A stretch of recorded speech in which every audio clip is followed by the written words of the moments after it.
I mean, this is a testament to how powerless American Congress is, that you have two congresspersons that were able to write a law, an act in Congress, get the Senate to sign off on it, get the president to sign off on it, and now they have to go on television to literally beg the Department of Justice to follow the letter of the law. Okay? This is not like what are we doing? I called it moment for the Jeffrey Epstein stuff. If you recall, what did I say? The reason why I thought that like they will dangle Bill Clinton as red meat here, but then that might actually backfire on them, is because of the principle of mutually assured destruction. MAD, right? But this time, mutually assured pedophile destruction. And basically, Bill Clinton's response straight up was, hey, man, I was there and I saw you there too. So let it all out. Let the facts do the talking. Statement by Angel Urena, spokesman for former President Bill Clinton. The Epstein Files Transparency Act imposed a clear legal duty on the U.S. Department of Justice to produce a full and complete record to the public demands and deserves. However, what the Department of Justice has released so far and the manner in which it did so makes one thing clear. Someone or something is being protected. We don't know whom, what, or why, but we do know this. We need no such protection. Accordingly, we call on President Trump to direct Attorney General Bondi to immediately release any remaining materials referring to, mentioning, or containing a photograph of Bill Clinton. This includes, without limitation, any records that may exist and are subject to disclosure under the Act, Public Law 11938, enacted November 19th, 2025, including grand jury transcripts, interview notes, photographs, and findings by the United States Attorney for the Southern District of New York, as referenced under oath to Congress by President Trump's first-term Attorney General. Refusal to do so will confirm the widespread suspicion the Department of Justice's actions to date are not about transparency, but about insinuation, using selective releases to imply wrongdoing about individuals who have already been repeatedly cleared by the very same Department of Justice over many years under presidents and attorneys general of both parties. Bubba's coming out. It's Bubba's revenge. Bubba said, there's photos of you sucking me off. Bubba said, hey, yo, you were in the cut. Dick on mouth. Show the world how you sucked it. Return to the Bubba. Anyway, yeah, I was going to tell you about the CGI thing earlier. It was only released by DOJ because it was an attachment to a random email someone sent from the public. It's not from the DOJ. Nothing about this video makes sense and is unclear while it was included in the DOJ files. Yeah, it turns out it was actually just like a random document that. Yeah, the context. The video comes from this email to the DOJ. Dear investigators, came across a perverted video of Epstein's suicide leaked by an anonymous source. I attached it, but if your email strips attachments, you can also download it from Google Drive here. Is this real?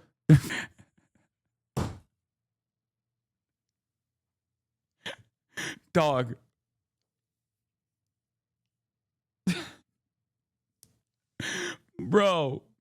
Bro said, is this real? To this, okay?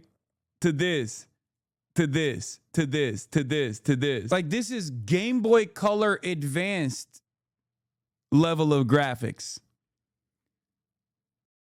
Looks like bowling alley animations, brother. Are you kidding me? Like, you hit a strike. Or no, you flub it. I guess this would be when you can't even get one, you know? And then this pops up at the bowling alley. Game Boy Color, not Game Boy Color Advanced. Man, shut up. Yeah, gutter ball animation pops up. This is artificial unintelligence? Yeah, it's from some random YouTuber. This guy didn't do a deep investigation. Okay, he found a random YouTube video of a CGI hypothetical render of how Jeffrey Epstein did definitely kill himself. How does the DOJ explain that? The DOJ absolutely has no credibility to investigate, prosecute employees of the BOP in SDNY while at the same time an SDFL, Attorney General, blah, blah, blah. Fedbop.com, or alternatively, I'm also known as Q from theinvestigation.org, busting government pedophiles since 1987. Epstein was a friend of a friend, although never heard of him until after. What? Why is that even in the investigation? Like, why would that even be, like, was that passed around the prosecutors to laugh at this person? Like, why is that? Why was that even featured in the investigation at all? The separate, I assume, investigation into Jeffrey Epstein's death. You know? Like millions of people, I am certain, send a lot of random emails to, government emails that they find online or whatever. Records requests are wide-reaching. They received an email. It landed in their inbox. They had to document it, I guess. It's even funnier because they took it down, by the way. Yeah, but the OG is a 3D render produced by a YouTuber 5 years ago, complete hoax and red herring. To be clear, this isn't proof that the DOJ themselves produced or planted it. The most likely explanation is that someone within their dragnet of emails collected, they probably gained access to an inbox or digital conversation that included this video as attachment. But also, they're so stupid, I don't think they could entirely put it past them. Regardless of this video came into DOJ custody, this is absolutely not a real video. I don't think anybody thought it was a real... Who thought this was a real video? Was there... I mean, I guess there was some people who thought it was a real video, right? Like, there were some people in this chat, which is really funny. Like, come on, guys. No, it was very clear done CGI. It wasn't even good CGI. Pushing the Justice Department to release all the remaining files related to convicted sex offender Jeffrey Epstein. Many documents were made public on Friday ahead of a deadline. Many more were held back, and a lot of information was blacked out. The Justice Department says that was to protect the innocent. Scott McFarland has angry reaction from lawmakers who say the DOJ didn't obey the law. A release of tens of thousands of pages from the Jeffrey Epstein case files hasn't done much to dampen the controversy. The records include images of celebrities, several showing former President Bill Clinton. Also released travel logs and Epstein contact lists that include then private citizen Donald Trump's name. An Epstein phone message with Trump's name too, though none indicate any wrongdoing from the president. But the Justice Department's release was incomplete and laced with redactions. Annie Farmer is an Epstein survivor. You should boycott CBS reporting as a source in your news coverage. CC Timasius. What is this? What are you guys saying? Show her sister, another survivor, notified the FBI about Epstein back in 1996. Classic Megaphonics moment, dude. There's an awful lot of redactions. An awful lot. You don't seem surprised by that. I think we have all prepared ourselves for what redactions might look like, and that they could be used to continue to protect predators and protect other people in power. At least 15 files initially released were taken down without explanation, according to a CBS News review, including an image that appeared to show Trump in at least one photo. The Justice Department later clarified that image was flagged for additional review and then reposted after it was determined there was no evidence Epstein survivors were in the image. The Deputy Attorney General claims it's all to protect survivors, not Trump. You're talking about 1 million or so pages of documents. Virtually all of them contain victim information. This was a slap in the face of survivors. Congressman Ro Khanna and Thomas Massie, who sponsored the bipartisan legislation requiring the release of the full case files by last Friday, said they consider legal action or impeachment proceedings against the Attorney General. They're flouting the spirit and the letter of the law. The Department of Justice is also working on removing some redactions, but will have to explain to Congress within the next 2 weeks why it's redacting information and what it is holding back. The law allows redactions in certain specific instances, such as protecting the identities of survivors. The Justice Department says it is not ruling out bringing additional charges against anyone else involved in Epstein's crimes. Vlad. All right, Scott, thank you very much.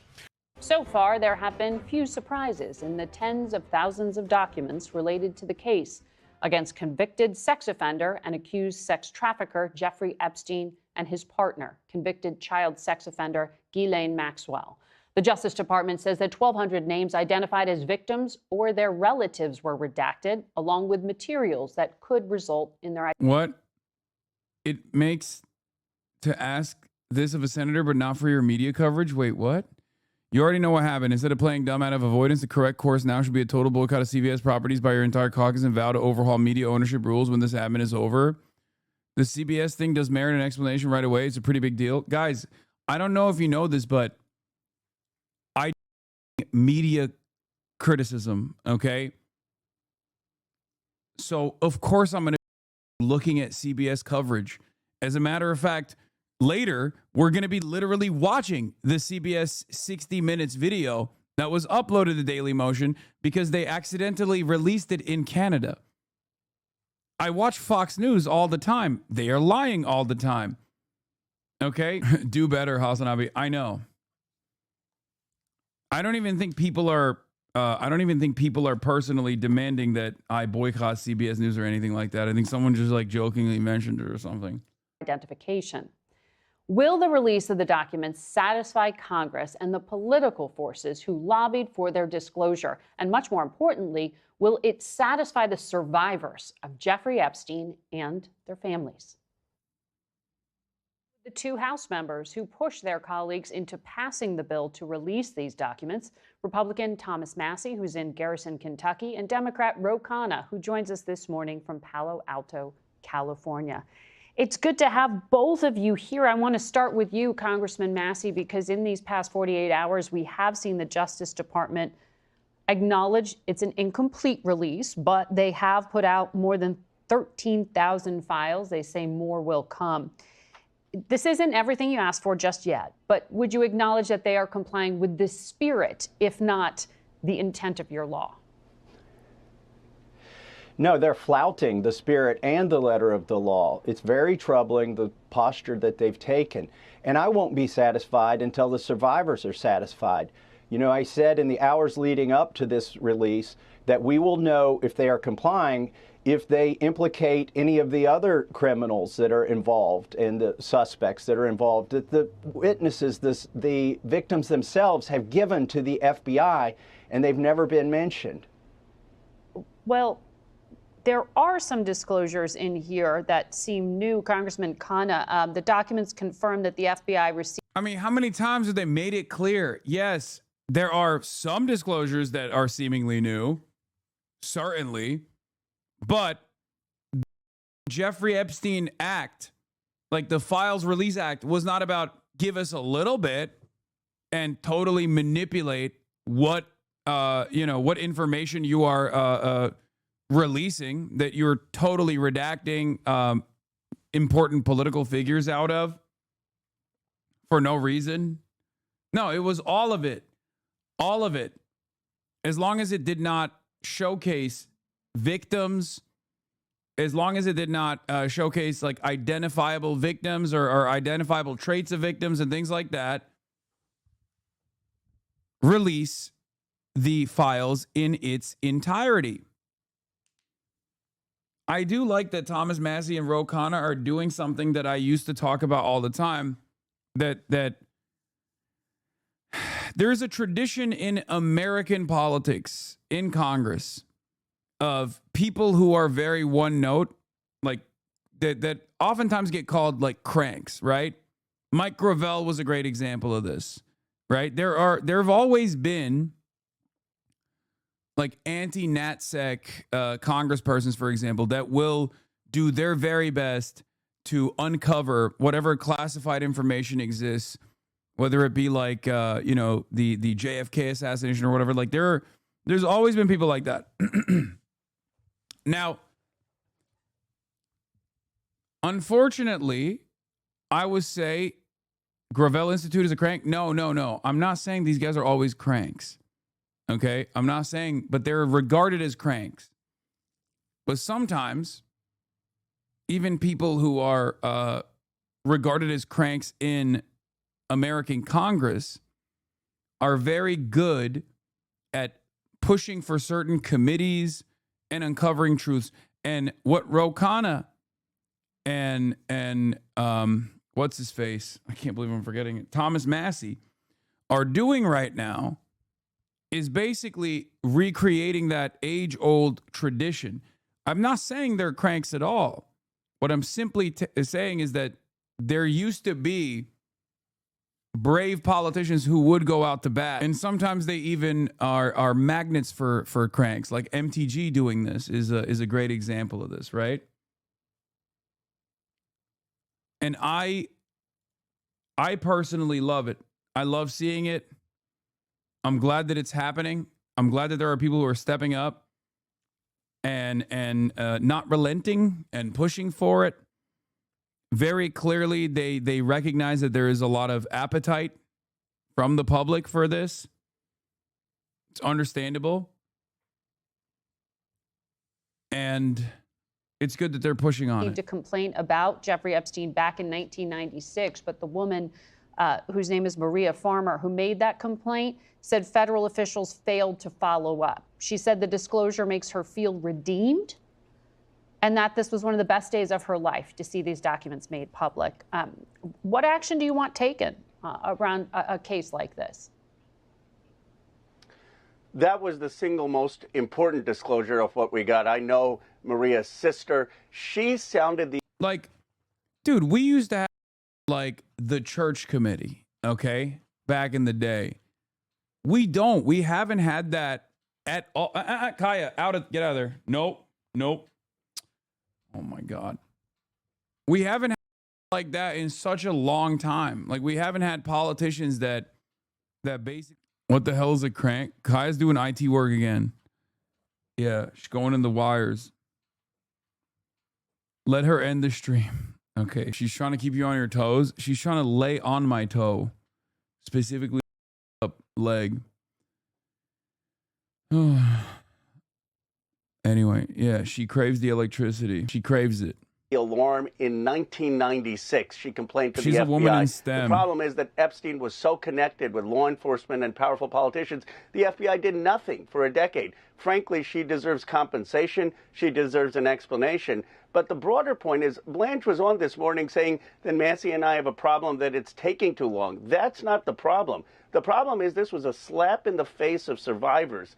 What do they want? They want to know who are the rich and powerful men who visited Epstein Island and covered up the abuse. And the key documents that our law basically said needed to be released, the 60-count indictment that actually implicates a lot of these people, and the prosecution memo were not released. It's not about the timeline, it's about the selective concealment. But this shouldn't be a big document up. There's a pretty simple point. These young girls, who covered it up, and why are they... Yeah, I scooped CBS with my Ro Khanna interview, which is crazy when you think about it.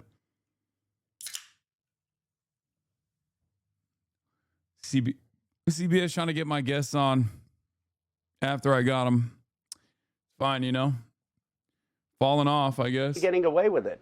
So you're saying specific things regarding the indictment. Congressman Massey, I saw in a video that you posted, you had a very specific benchmark of success here.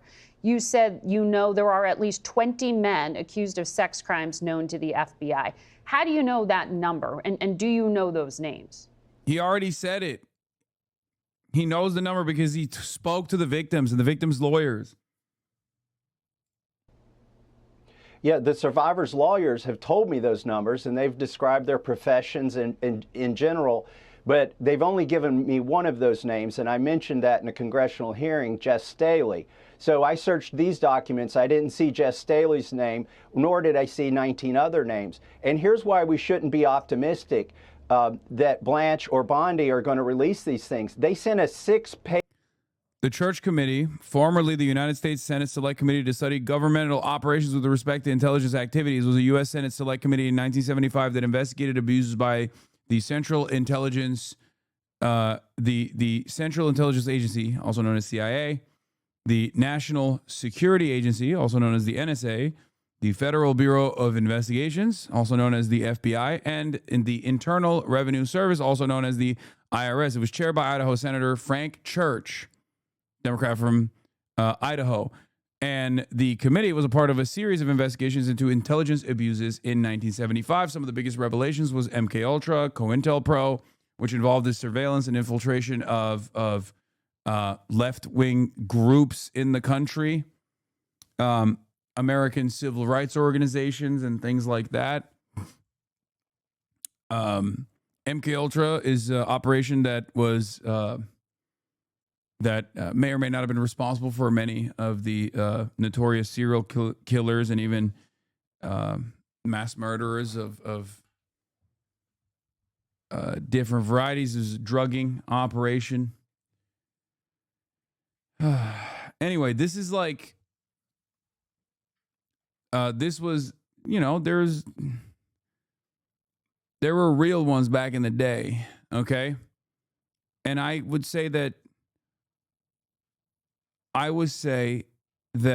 Thomas Massie and Ro Khanna are carrying on that tradition. Yeah, the Unabomber. Page memo to Congress and said they cited pre-existing laws as reasons that they weren't going to follow our law. For instance, our law requires them to release information regardless of embarrassment, but they are trying to say that a previous law prevails when it doesn't. Common sense says it doesn't. The Privacy Act doesn't protect them from that. And then also, as Rose said, internal communications, they're using a FOIA standard that doesn't apply because our law already says they have to give us internal communications. And by the way, Todd Blanche is the face of this, but it's really the Attorney General's office, Pam Bondi, who is responsible. And there are several ways to get at this. Some take longer, some are shorter. The quickest way, and I think most experts... Yeah, it seems DOJ is now forced to argue that compliance with the Epstein Files Transparency Act actually results in less transparency than if the DOJ had voluntarily released the files as they once promised. On the left, an Epstein document the DOJ released in 2024 with Trump's name and others.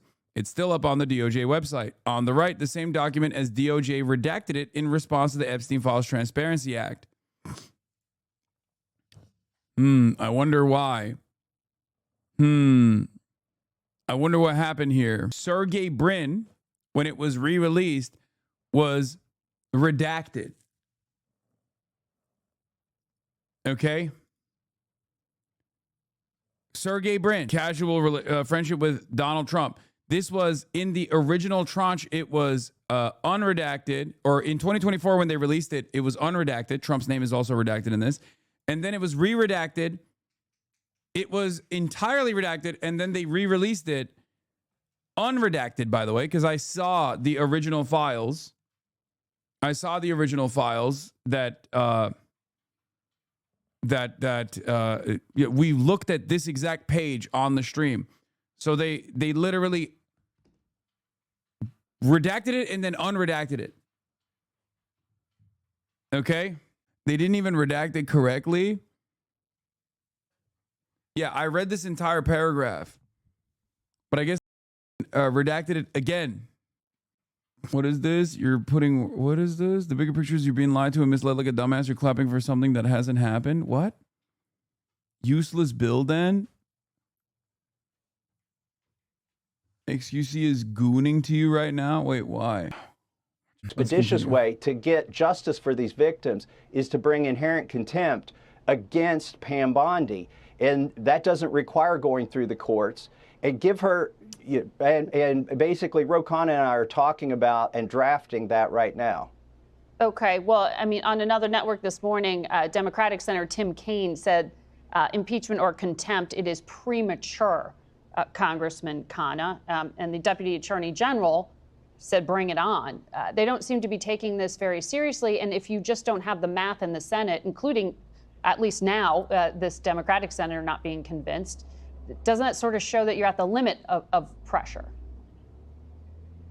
No, we only need the House for inherent contempt, and we're building a bipartisan coalition, and it would fine Pam Bondi for every day that she's not releasing these documents. I'll tell you why. I've talked to the survivors, why this is such a slap in the face. One of the survivors said they released her name accidentally, but they still have not released the FBI file about the people who abused her at her request. And the problem here is that there are rich and powerful people. We all know this. There are 1,200 victims. They're rich and powerful people who either engaged in this abuse, covered it up, or were on this island. And what the American people want to know is, who are these people? And instead of holding them accountable, Pam Bondi is breaking the law. And this is the corrupt system, the Epstein class that people are sick of. So I believe we're going to get bipartisan support in holding her accountable, and a committee of Congress should determine whether these redactions are justified or not. Sometime in January when you all come back, I assume that'll happen. I want to ask you, though, Congressman Khanna, there have been images released in the past 48 hours. Some of them include former President Bill Clinton. There's at least one image of Donald Trump. I should say neither man has been accused of any wrongdoing related to Epstein, though they clearly knew him. But since Friday's publication, we're showing the image here now. One of the pictures was pulled down. There were 15 images total that were then redacted from the DOJ website. And it's kind of hard to see, but it's an open drawer with a photo of President Trump. Why do you think that was pulled down? Because the Deputy Attorney General says this was victims saying that their privacy or somehow their integrity was being compromised by having that image published. Well, I'm less concerned about that photo. I don't know the facts. My concern is the major documents that we know are out there that haven't been released. The 60-count indictment that shows massive financial fraud and foreign interference, the prosecution memo. And look, they put out these Bill Clinton pictures.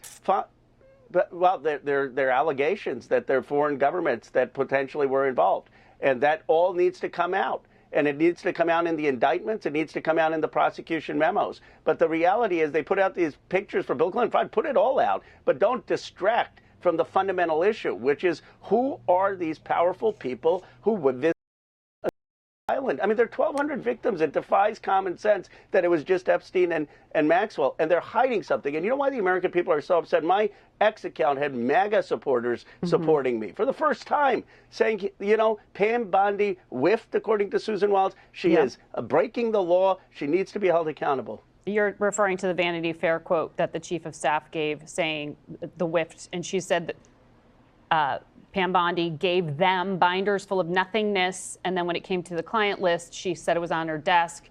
There is no client list, quote, and it sure as hell wasn't on her desk. Do you see that as an acknowledgement here, though, that the politics have overtaken the substance?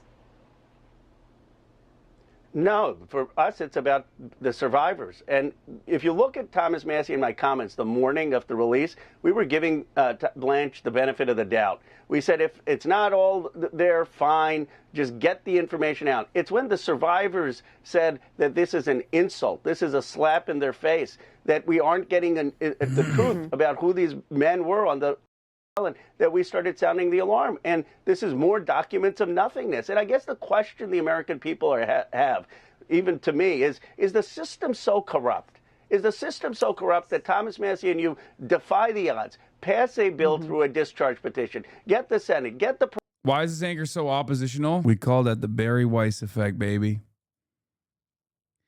I mean, it's already faced the nation. It's usually like pro whatever establishment politics is, regardless of the exchange of power.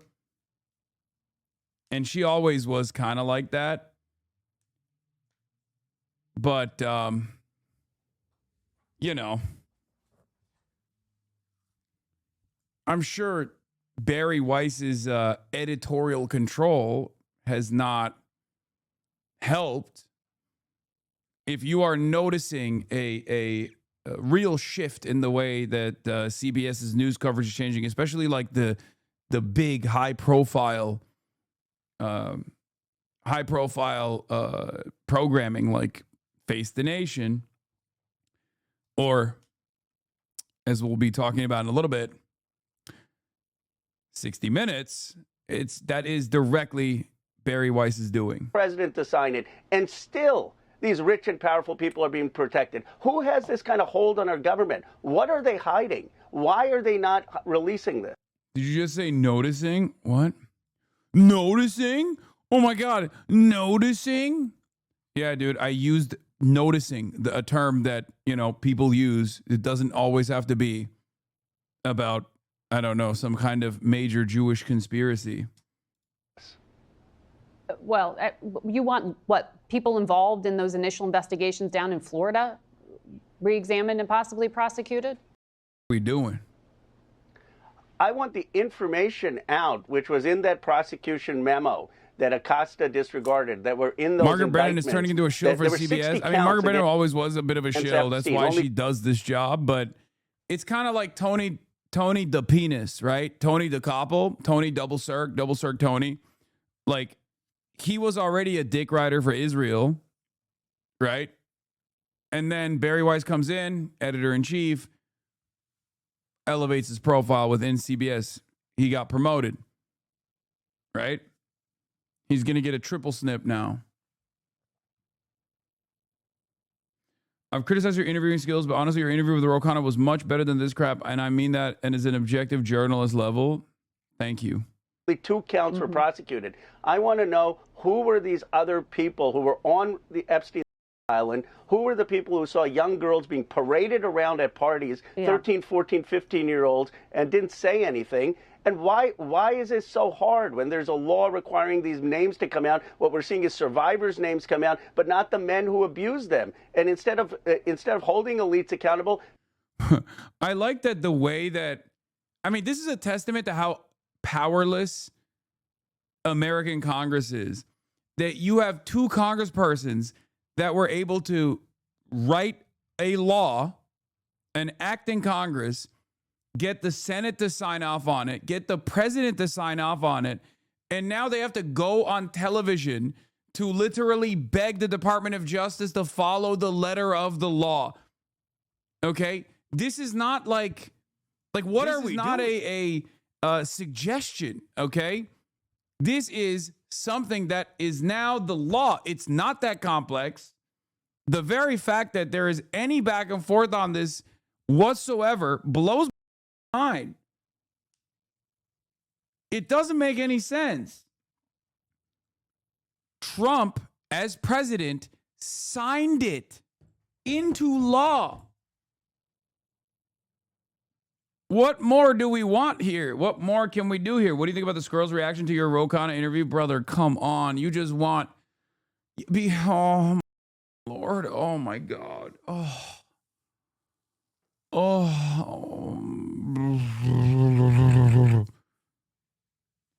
Who cares? Please, please, please, please. This is part of what I was talking about earlier. Part of what I was talking about earlier with like the people who like immediately jump on board with the well, this is a reasonable criticism. Like the people who are spamming Zioron, okay? Please stop. I don't know how many times I have to explain like imperfect allies or having a relationship and like trying to move the needle in the appropriate direction, even if that person is not fully on board. I use it as an example, even with the conversation that I have with Ro Khanna, showing you where he was a year ago versus where he's at now, explaining to you that there's still obviously a ton more work to be done. Oh, by no means am I saying, oh my God, Ro Khanna is the bravest warrior for the anti cause or the anti-Israel cause. I'm not saying that at all. Please. Just let me do my work, okay? Deputy Attorney General Blanche says DOJ is not redacting information on Trump and Epstein files in the full interview. And joining me now is Deputy Attorney General Todd Blanche.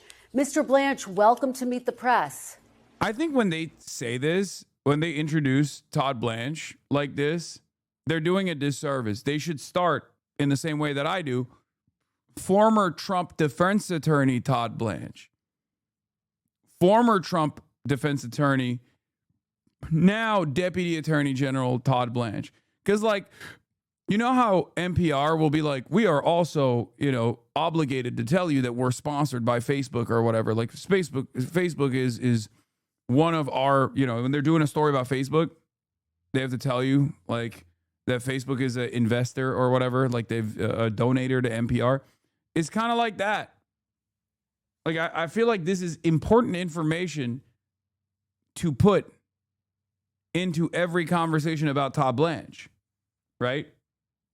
there must be an additional disclosure because clearly there is a conflict of interest to begin with when you have the close and personal defense attorney of Donald Trump now doing this role. And the same goes for the Attorney General, Pam Bondi, as well, because both Todd Blanche and Pam Bondi have, at different points in time, been hired by Donald Trump to legally represent them. They were counsel. They were defense attorneys for Donald Trump, both of them. Good morning. Thank you so much for being here. Let's dive right in. The Epstein Files Transparency Act called for all files with limited exceptions to be released within 30 days. On Friday, the Justice Department released just a fraction of the overall Epstein files. Why didn't the Justice Department meet that Friday deadline?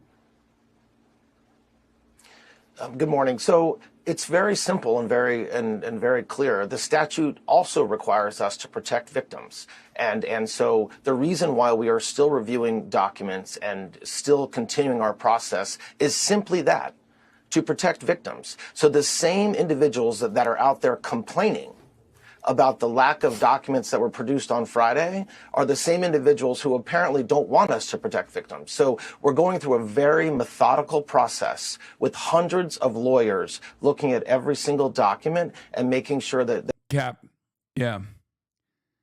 Listen. It's a simple accident that, like, some of the files that we deleted after people called it out happened to have photos of Donald Trump. Okay? Simple accident. Could have happened to anybody. And also, who are you to say that Trump wasn't victimized personally by Jeffrey Epstein? Okay? Like, for example, nobody grieved harder than Donald Trump when his close and personal best friend, who happens to be an international pedophile sex trafficker for intelligence agencies, died under mysterious circumstances, committed suicide under the watchful gaze of Donald Trump's very own Department of Justice, Department of Corrections, in a federal prison. This was very sad. This was a very sad moment for Donald Trump. Okay, he was grieving. That's only one way that Trump was victimized by Jeffrey Epstein. Just one. Simple. But nobody ever thinks about it. And under those guidelines, it is perfectly understandable to redact Donald Trump's name for the entire files, to redact Donald Trump's photos from the entirety of the files, because he too was a victim. Okay? That's it. He lost a friend. That victims' names and any of their information from victims is protected and redacted, which is exactly what the Transparency Act expects. That's exactly what Attorney General Bondi expects. It's exactly what President Trump expects. So that's what we're doing. Well, you're talking about protecting the victims. The law directed the Justice Department to, quote, release internal DOJ communications, including emails, memos, meeting notes concerning decisions to charge, not charge, investigate, or decline to investigate Epstein or his associates. That's the crux of what many of the victims or the survivors say they want to see. Why wasn't that information prioritized in the first release, Mr. Blanche? Well, first of all, it was. And there are numerous documents released on Friday that address what you just quoted from the statute, that address internal communications within the Department of Justice and internal communications between law enforcement and the Department of Justice. But it's for the same reason, because many of those internal communications talk about victims. Many of those internal back and forth between prosecutors and law enforcement talk about victims and their stories. And that has to be redacted. And by the way, everybody expects us to redact that. So the same complaints that we're hearing yesterday and even this morning from Democrats and from others screaming loudly from a hill about lack of production on Friday, imagine if we had released tons of information around victims. That would be the true crime. That would be the true wrong. And if anybody out there, I heard Congressman Raskin, the Democrats on the House Oversight Committee releasing statements. Funny because they don't also they don't want to say Thomas Massie, and like also a big chunk of Republicans also voted for this. They don't want to admit that a lot of Republican voters want this to be released in its entirety, and they're not satisfied and are very frustrated with the way that this release has gone so far.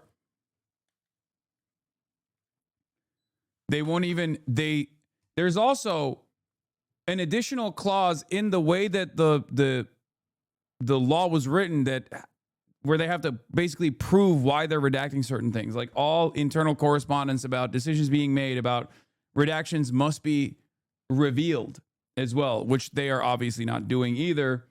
They're just doing a blanket redaction. They're just doing a blanket redaction where they're just like, oh, or a blanket announcement. Oh, everyone that's redacted is a victim. That's it. He's lying. Bloomberg reported there were FOIA requests redacting Trump and other private individuals' names. Yeah, the FBI redacted Trump's name in the Epstein files. The Bureau's FOIA team asked with conducting a final review of the records blacked out the names before higher-ups said last month they were releasing the documents would not be appropriate or warranted.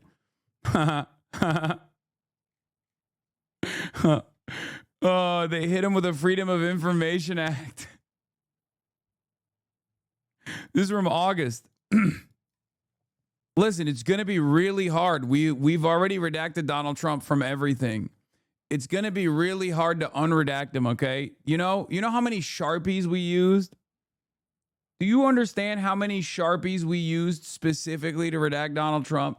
He's kind of fat. He's kind of big. He's all over the files. What are we supposed to do? There's no Control Z. There's no undo button. We Sharpie out of him. He's literally everywhere. He keeps crawling out of every orifice on the files. What are you supposed to do? Unredact them? It's too hard. What is this? I have known Tuesday nights in New York City clubland that were 100x the entirety of the Epstein files. Seriously, what an incredible accomplishment to make this Epstein stuff seem like the height of elite decadence while 1,000 Caligulas party on. Wait, what? Dude, I am very, very weirded out and very suspicious of people that try to undermine the Jeffrey Epstein stuff. To actively try to go, look away, whether it be the David Brooks style Jeffrey Epstein files being released, count me out. Like that kind of commentary. Or this one is more direct where they're just trying to say like, nah, 1,200 girls that were, sex trafficked, many of which sex trafficked as minors by a international pedophile who was friends with virtually every elite in Western society. Former presidents, That's all fine, dude. It's not that big of a deal. Why are you even paying attention to this? I go to parties where they do way more crazy to children. First of all, why would you release that information? Okay. Like, why would you say, oh, dude, I've actually seen way younger children be harmed. Like what kind of statement is that? That just makes you look insane, okay? But I am genuinely confused as to why people have this tendency. There's that classic Amy Therese post as well. There were a couple people there were like all these edgy, ContraPoints' take was silly because she was like, oh, Jeffrey Epstein actually just had an unlimited appetite for raping children. And that's why all of the victims, even though the victims themselves have said it wasn't just Jeffrey Epstein, all of the victims were actually victimized by Jeffrey Epstein, right? Like that was a dumb take, but it wasn't trying to like, I don't know. It doesn't have the same energy as, it does not have the same energy as the ways in which people are trying to cast doubt on the actual elite conspiracy at play here. And yes, I do agree with parapower mapping on this. Do people not realize the memification of Epstein plays in the hands of the pedocratic ruling class? Every time anyone shitposts about his fits, his winsome chihuahua pic, or how hot Ghislaine Maxwell is, we play into the normalizing psyop that elite pedophilia is a decadent result of immense wealth and power, that if you were able to trade places with Epstein, you'd also be tempted to sex traffic underage, which is what Epstein Nexus desperately wants you to believe. They want Epstein chic. the Jeffrey lifestyle to become aspirational. This is why Epstein associates like Darth Thiel pay Silicon Valley sex workers a retainer to spout inane pedo thought experiment polls on the timeline every week or so. And he's referencing, what's that other girl who doesn't shower? The one that gets paid by Peter Thiel, Ayala or whatever. Yeah. Or even at a certain point, it was the now liberals' favorite white supremacist race realist. God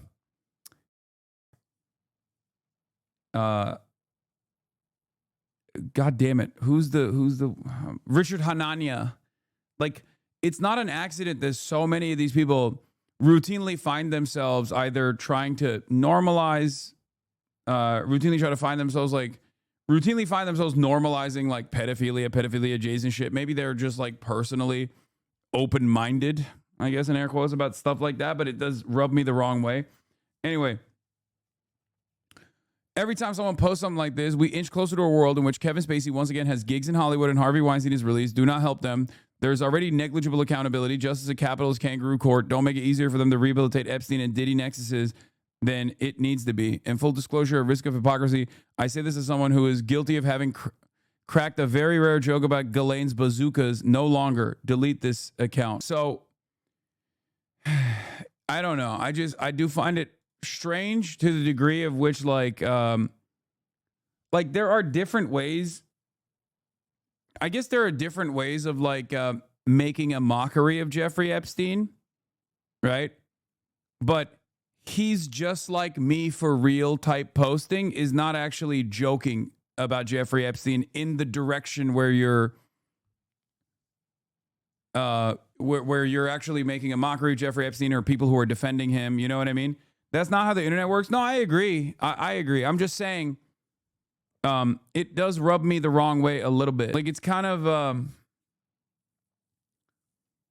it's not dissimilar to like even chatters who were like, you know, drawing putting the Lolita quotes on my foot, you know, on my foot pic. Because I do worry about the nature of the internet where we just don't take anything seriously.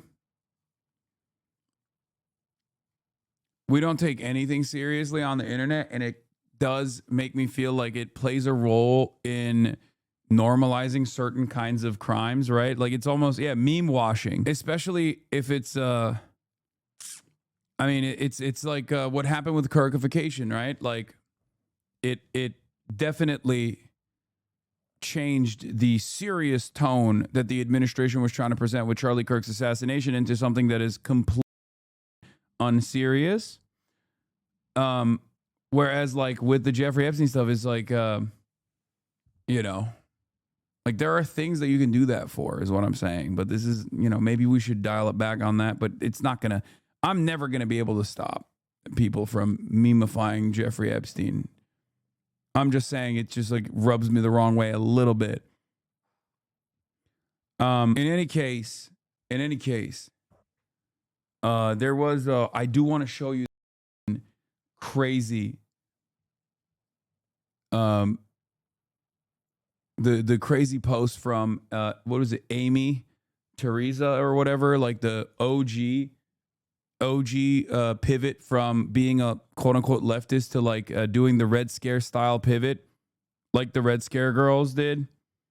She was like the archetype of that kind of getting the bag from Peter Thiel and becoming this like reactionary.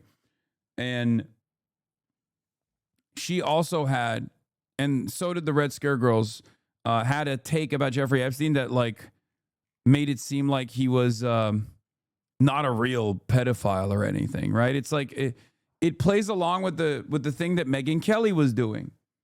If you recall, a couple days prior, remember when Megyn Kelly was talking about how it's like not, should it be a crime, 15-year-olds or whatever, like she was saying like that, and we immediately dialed in on exactly what she was doing, making the actually it's a phebophilia arguments and whatnot.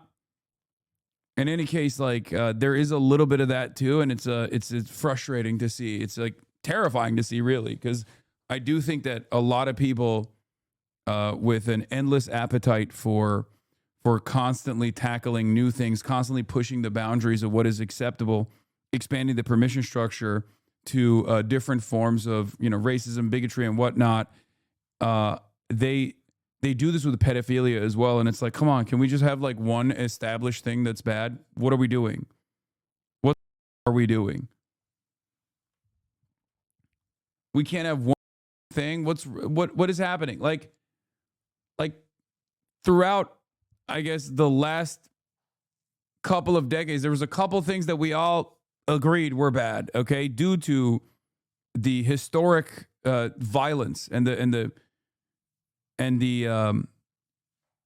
incredible nature of the crimes, like chattel slavery, Nazis, pedophilia. Like everyone, we had established that this was so barbaric and so cruel, so ruthless, so villainous that it was like seen as a universal bad. And now people are just like trying to have real conversations about how, maybe they're not so bad. And I'm just like, please, what are we doing?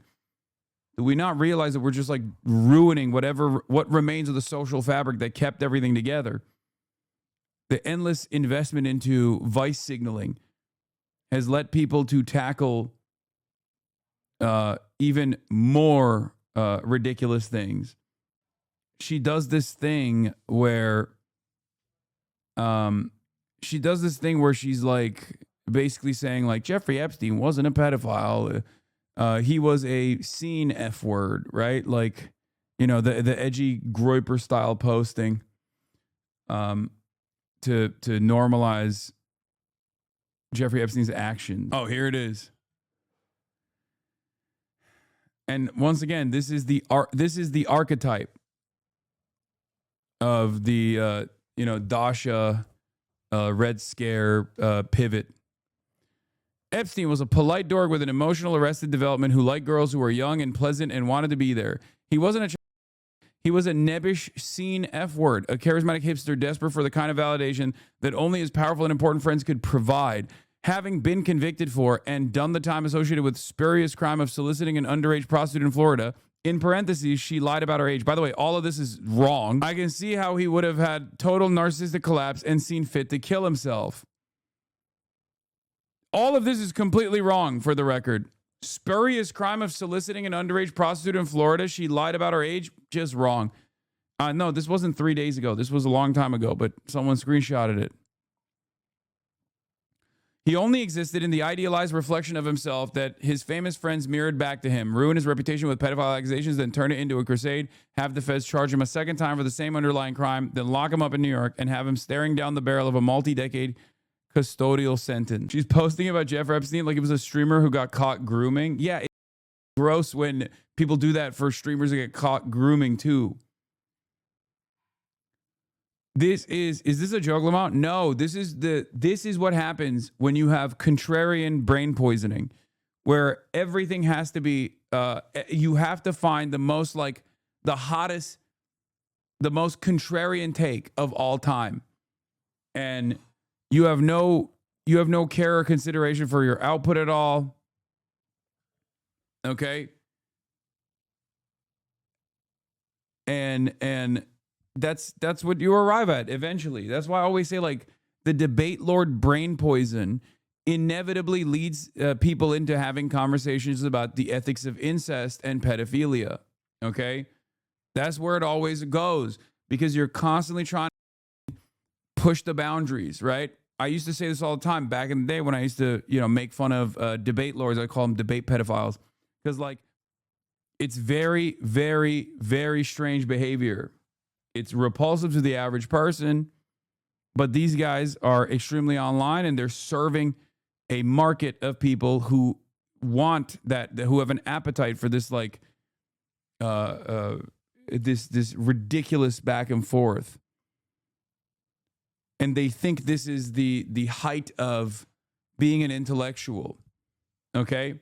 They think, oh, you have a small mind, you have a small brain, and that's why you can't put time and effort into defending pedophilia or even entertaining the subject matter.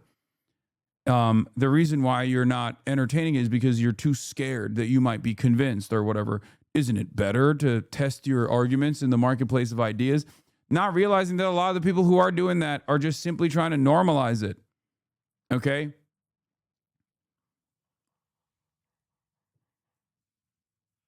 That's it. That's it.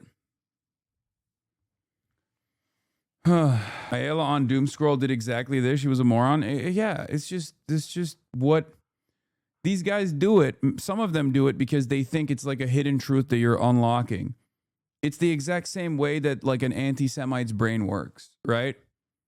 Anti-Semitism is the socialism of fools, they say. And this is how it is, where you're like, oh, well, this is a safeguarded secret. Why is it a secret? Oh, it's a sacred cow. It must be tackled. Right? Like they think they're arriving at some hidden secret truth. And it can be something as silly as like getting duped by flat earther conspiracies, or it can be something a little bit more nefarious with historic significance, like neo-Nazi conspiracies about the international Jewry destroying Western civilization that neatly ties all of your current modern problems back to a shadowy group of Jews that operate in a monolithic fashion, that dominate and control every aspect of your lives.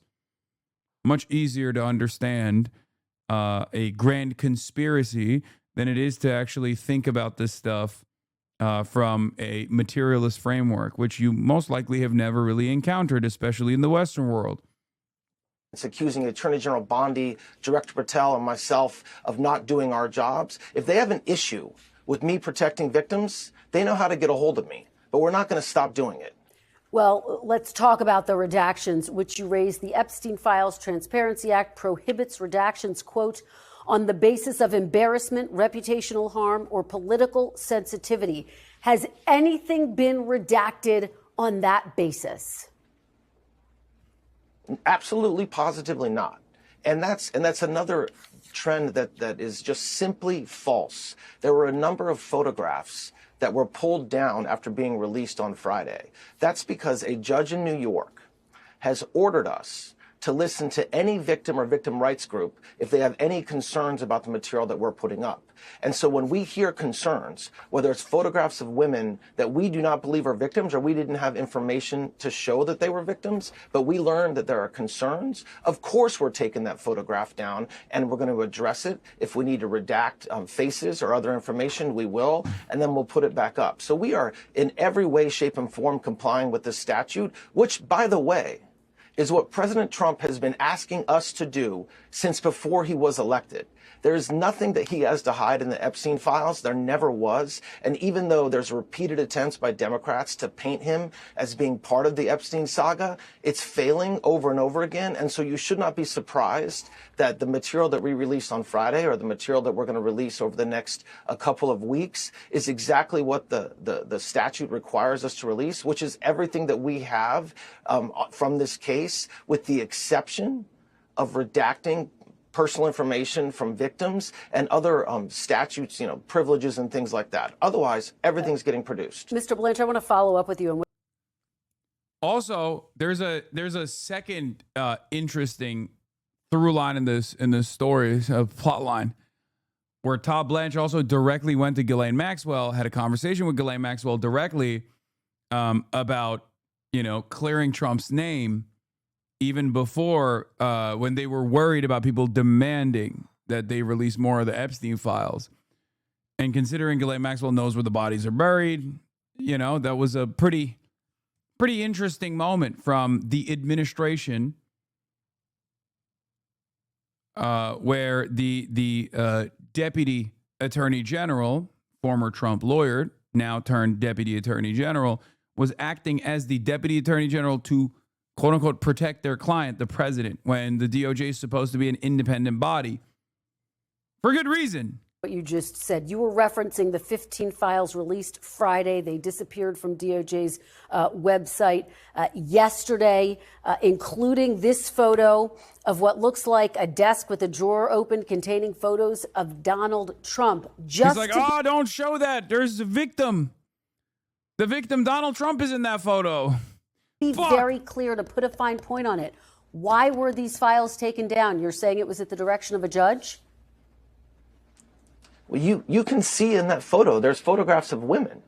And so we learned after releasing that photograph that there were concerns about those women and the fact that we had put that photo up. So we pulled that photo down. Oh, they were being nice. Trump happens to not appear anywhere else, by the way. Yeah. Okay. It has nothing to do with President Trump. There are dozens of photos of President Trump already released to the public, seeing him with Mr. Epstein. Once again, none of which came from the Epstein files, though. Something to consider. Yes, that is true. Many of them came from the House Oversight Committee. That they and the photos they got from the Epstein estate. Weirdly enough, there are a lot of photos out there of Donald Trump with a bunch of victims and a bunch of people, and specifically Jeffrey Epstein. And yet, for some reason, they're not in the investigation at all. That's kind of the question. As a matter of fact, the only time we saw a photo of Donald Trump, the current president, your former, the guy who formerly hired you, your former client, it was redacted, or not even redacted. It was deleted after people found it out in the files. It's just a strange coincidence, I guess, that was the one time Donald Trump appears in the Epstein files as a photograph.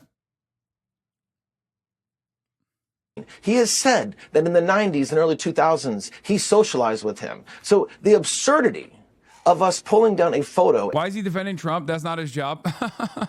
Good one. A single photo I agree. because President Trump was in it is laughable. Well, he's defending the victims, right? Like I said, we already established this, guys. Donald Trump is the greatest victim of Jeffrey Epstein.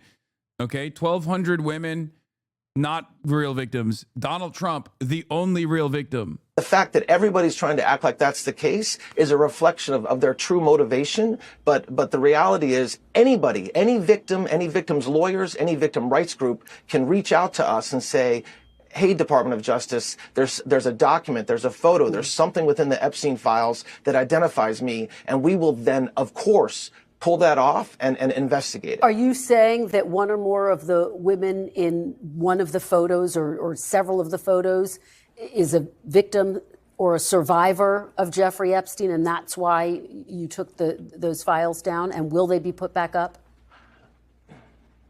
No, that's not what I'm saying. We, of course, if we knew that, if we believed that photograph contained a survivor, we wouldn't have put it up in the first place without redacting the faces. But notwithstanding what we believe, we don't have perfect information. And so when we hear from victims' rights groups about this type of photograph, we pull it down and investigate. We're still investigating that photo. The photo will go back up, and the only question is whether there will be redactions on the photo. And of course, if there are survivors in any of the photos, we will redact them as Congress expects us to do, as President Trump expects us to do, and as the Attorney General and Director Patel have directed the department to do. Okay, let's delve more deeply into the redactions. Is any information about President Trump redacted in any of the files that have or will be released? No. Not unless it's supposed to be redacted under the law, which means victim information or any sort of privilege, like attorney-client privilege. But I have no reason to believe that the lawyers that were working on this case were talking about President Trump, because he had nothing to do with the Epstein files. He had nothing to do with the horrific crimes that Mr. Epstein committed. And so I don't expect there will be anything redacted. But the short answer is we are not redacting information around President Trump, around any other individual involved with Mr. Epstein. And that narrative, which is not based on fact. Wait, did he actually say Trump is a victim? I'm sorry, I was pissing. If there are survivors in any of the photos, we will redact them as Congress expects us to do, as President Trump expects us to do, and as the Attorney General and Director Patel have directed the department to do. Okay, let's delve more deeply into the redactions. Is any information about President Trump redacted in any of the files that have or will be released? No, not unless it's supposed to be redacted under the law, which means victim information or any sort of privilege, like attorney-client privilege. But I have no reason to believe that the lawyers that were working on this case were talking about President Trump, because he had nothing to do with the Epstein files. He had nothing to do with the horrific crimes that Mr. Epstein committed. And so I don't expect there will be anything redacted. But the short answer is we are not redacting. Chad, nothing to see here. He's just saying no. Come on. Information around President Trump, around any other individual involved with Mr. Epstein, and that narrative, which is not based on fact at all, is completely false. The White House has said that President Trump is included in the files. Can you guarantee that every mention and every photo of President Trump in the Epstein files will be released? Yes. Yes, I mean, I've said it 3-4 times now. We've said it before, and President Trump has said it repeatedly since before he was elected. And since he was elected, all summer long, he said the same thing. I have nothing to hide. And so, of course, that's the case. But let me just make sure everybody understands. I don't understand, because this is an interview that just took place, right? It's a recent interview that took place yesterday. They already did this. We know that they did this. And it's not even just the photo, right? It's not even just photo that they're talking about with Donald Trump and Donald Trump in the drawer. We know for a fact that they already did this. They literally redacted Trump's name. It's crazy. What are we talking about, man? Anytime he says, nah, that's not the case, we're not doing that, it's like, well, okay, well, you're lying. And I don't know why she's not even bringing that up. She should be. She should be bringing it up, because the Department of Justice has already done it, and then haphazardly put it back together unredacted next time around, including in files that the Department of Justice had released in the past where they had not redacted Donald Trump's name, which implies that this time around there was an extra need to go over all the files and take out Trump's name and mentions of Trump and photos of Trump from all of the files. What is the need for that? Why did that happen? Why are you telling me that that's not what's happening when there are literal documents that the Department of Justice has released in the past where Trump's name was unredacted from the same exact documents, but this time around, they were not? Understand something.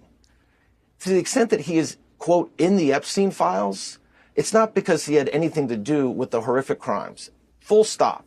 But yes, if President Trump is mentioned, if there's photographs that we have of President Trump or anybody else, they, of course, will be released, with the exception of any victims or survivors that we've identified, which we will either not release that photograph if it's just a photograph of a survivor, or if we do release the photograph because there's other individuals in the picture, the survivor's face or her entire body, in some cases, will be redacted. And we're talking about President Trump in relation to this. For months, he urged Republicans to stop pushing for... Dude, why hasn't anybody still applied the defense? And I'm suspected they will soon. Oh, you're creepy for wanting to see all of these files. I feel like I haven't seen enough of that cynical line of defense where, oh, you're just creepy. You don't even care about the victims. You just want to see Donald Trump in a bathing suit or something. You know what I mean? Give it a minute. Yeah, they were too busy celebrating Bill Clinton in a bathing suit to come up with that one. The files to be released. He dismissed the Epstein files as a hoax. I want to play a little bit of what he has said about the Epstein files before he signed the law. Take a look. It's all been a big hoax. It's perpetrated by the Democrats and some stupid Republicans. I don't understand it. Why they would be so interested. He's dead for a long time. It's sordid, but it's boring. This is a Democrat hoax that never ends. Are the Epstein files a hoax, Mr. Blanche? What President Trump is saying is not that the Epstein files are a hoax. It's this game that Democrats have been playing for the past 9 months around the Epstein files that is a complete and total hoax. Well, and some Republicans pushing for the release, too. Some of the Republicans were pushing for the release, too. Just to be clear. Well, that's different. That's different. To be clear, releasing the files is not what President Trump has ever had an issue with. When he calls this a hoax, he's talking about the fact that there's this narrative out there that the Department of Justice is somehow hiding or protecting. That's different when the Republicans are demanding it, guys. Come on.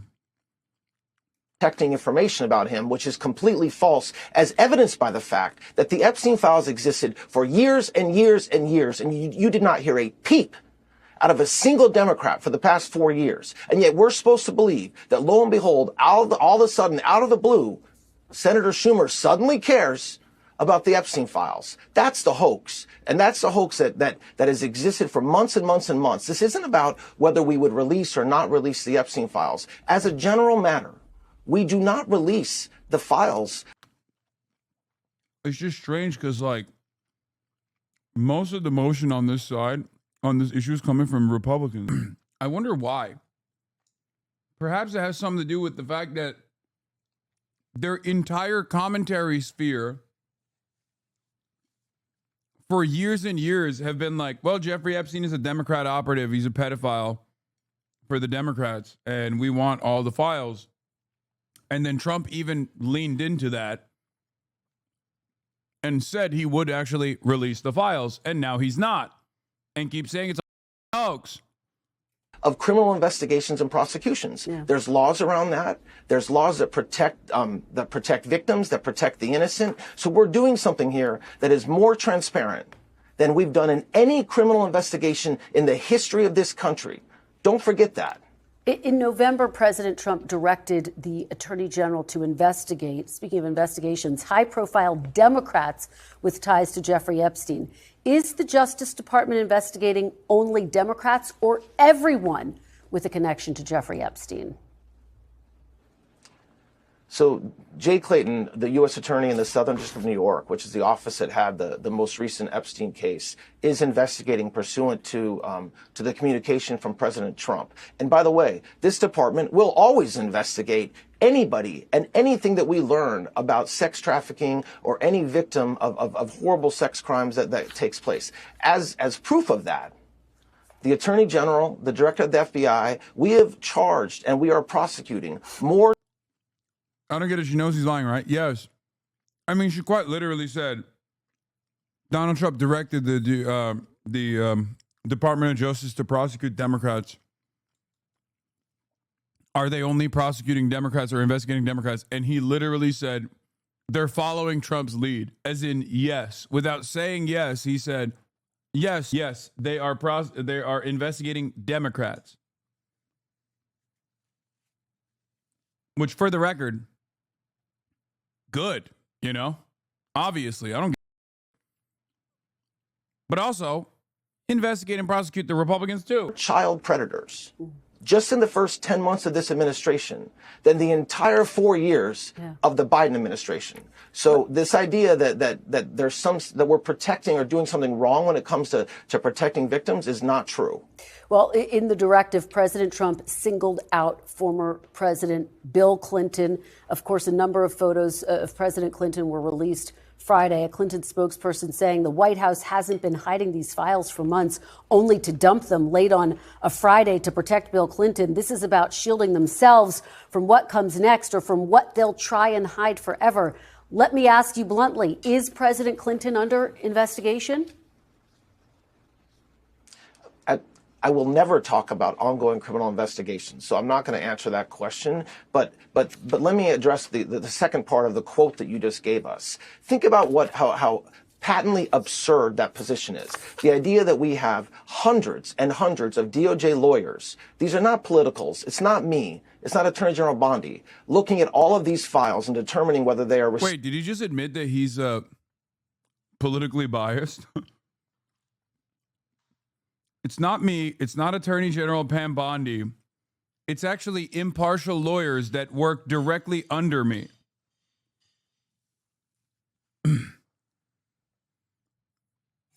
Interesting admission.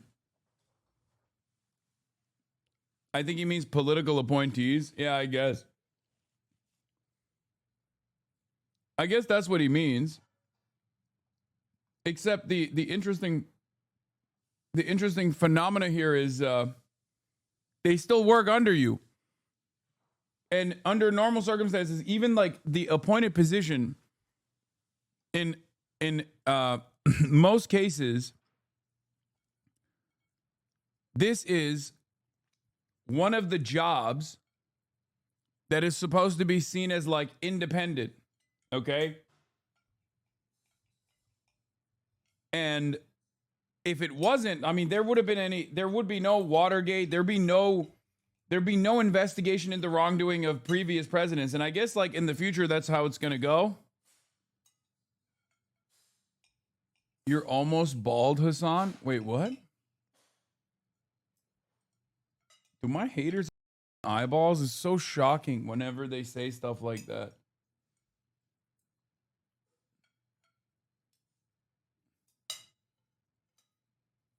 Responsive to the act, and we over-collected, by the way. We went out to all of our components and we said, give us any document that you think in any way, shape, or form is connected to the Epstein case. And that's what we're going through. So the idea that we are hiding something, or there's something that we have hidden under a rock around President Trump or other Republicans is not only false, but it's obviously false for anybody that's intelligent enough to think about what we're doing.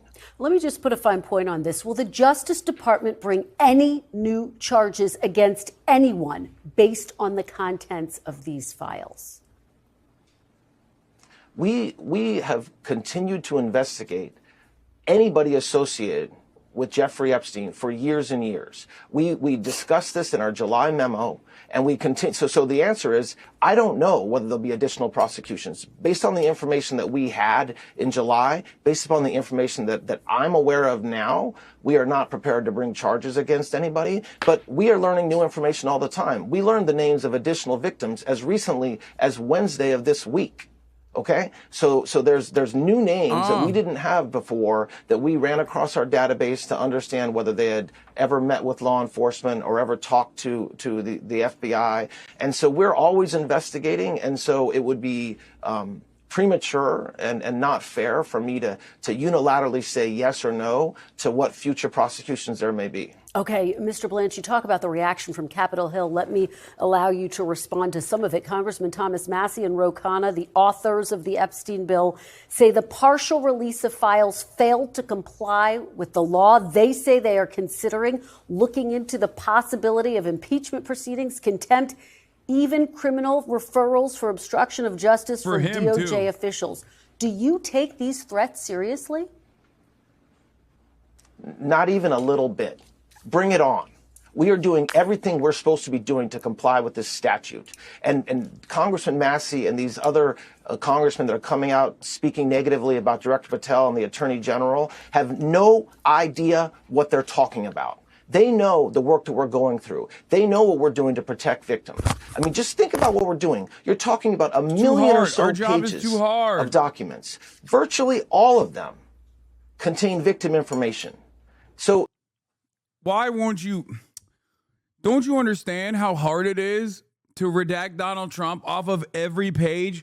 When I tell you he's on every page, okay, I mean it. Do you know how tough that is? Do you know how many Sharpies we've used? There is a shortage of Sharpies around Langley. We had to go beyond the DMV. It's tough. Nobody thinks about the carpal tunnel that my big, beautiful lawyers got at the DOJ, working day in, day out. No one ever factors in the imposter syndrome that we all feel. No one thinks about the ADHD that my agents have that caused them to put this off until the very last moment. Okay? Attention deficit hyperactivity disorder. Do you know how hard it makes my ADHD agents? Do you know how hard it makes their job when you give us a deadline? I will have you know, they are neurodivergent. And when crunch time comes around, they have a very hard time abiding by the timeline. They have time blindness. It's tough. It's a tough job.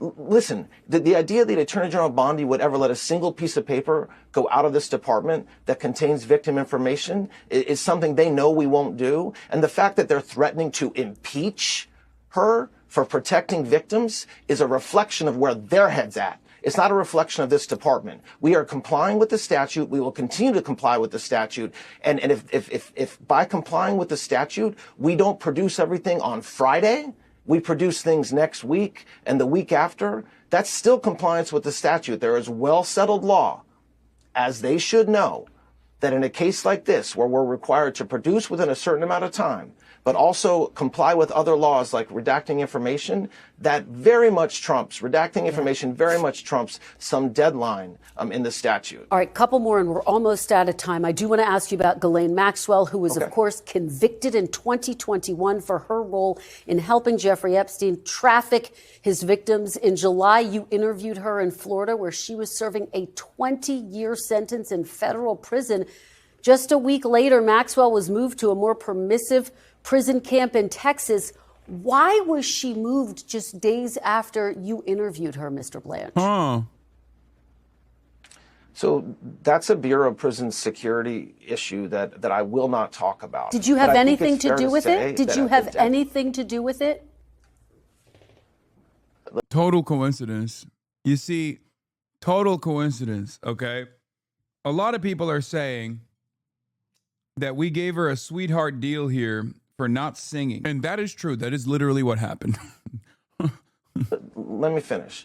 First of all, I am responsible for the Bureau of Prisons. So every decision that they make lands on my desk to the extent it needs to. But just let me talk about the security issue. At the time that I met Miss Maxwell, there was a tremendous amount of scrutiny and publicity towards her. And the institution she was in, she was suffering numerous threats against her life. So the BOP is not only responsible for putting people in jail and making sure they stay in jail, but also for their safety. And so she was moved. She is in federal prison.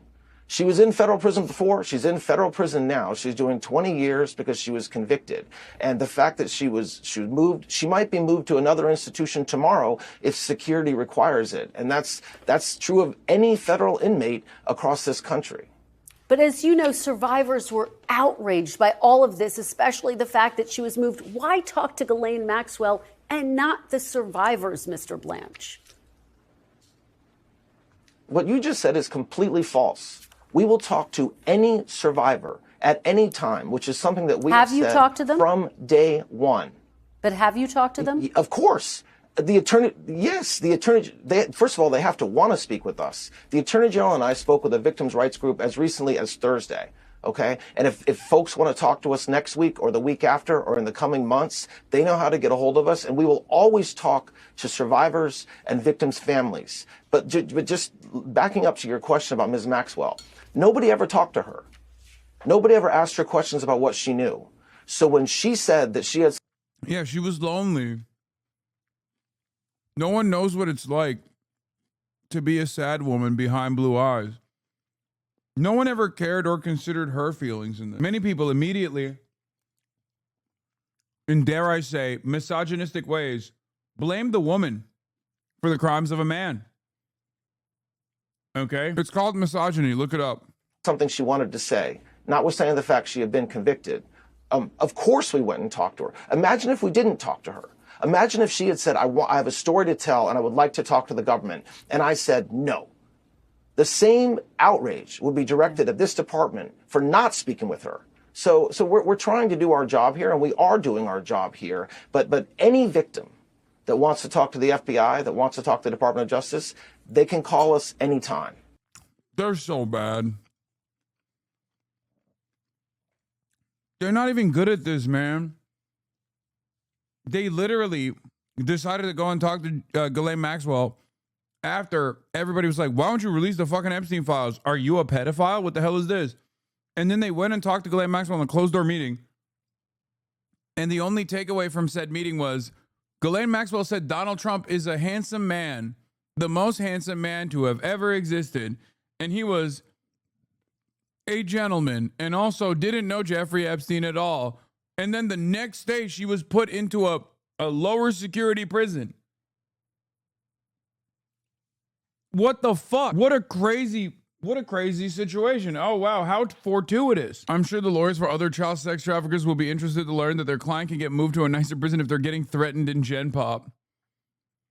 I mean, that is always, wait, what? I mean, it's true that is how, I mean, they don't get moved to a nicer prison, but yes, of course, pedophiles do get threatened in prison. It's the one group of people that all the other prisoners will go out and kill. Did I misunderstand what he was trying to say? Or is he saying that she's in Gen Pop in a nicer prison now? Because, yeah, chomos, child molesters don't get put in Gen Pop.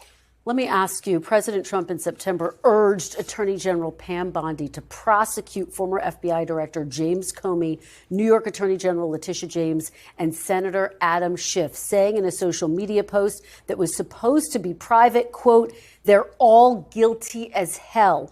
Comey was indicted 5 days later. Does President Trump speak to you or to the Attorney General directly? Also, the survivors say he's lying. You invited the president to meet with you. Have you heard anything from the White House? Crickets. I've heard crickets. So you... No, but that's no. That's the White House. The survivors might have talked to Todd Blanche. Todd Blanche didn't say the White House listened to the survivors. Todd Blanche simply said that the Department of Justice listened to the survivors. Directly about individual criminal cases and investigations, Mr. Blanche? I will never talk about the communications I have with President Trump, and I don't expect Attorney General Bondi will either. However, when it comes to the prosecutions that this department is undertaking, we are following the facts and the law, period. And so with the case of James Comey, and he was indicted, the case was then dismissed by a judge because of a appointments issue. We were already investigating, which was very much available to the public at the time that President Trump sent that note. And so the fact that we continue to investigate and ultimately he was indicted is not a reflection of what President Trump put in that truth. It's a reflection of the work that we're doing and have been doing. Okay, that's the most indefensible one. Like that one is literally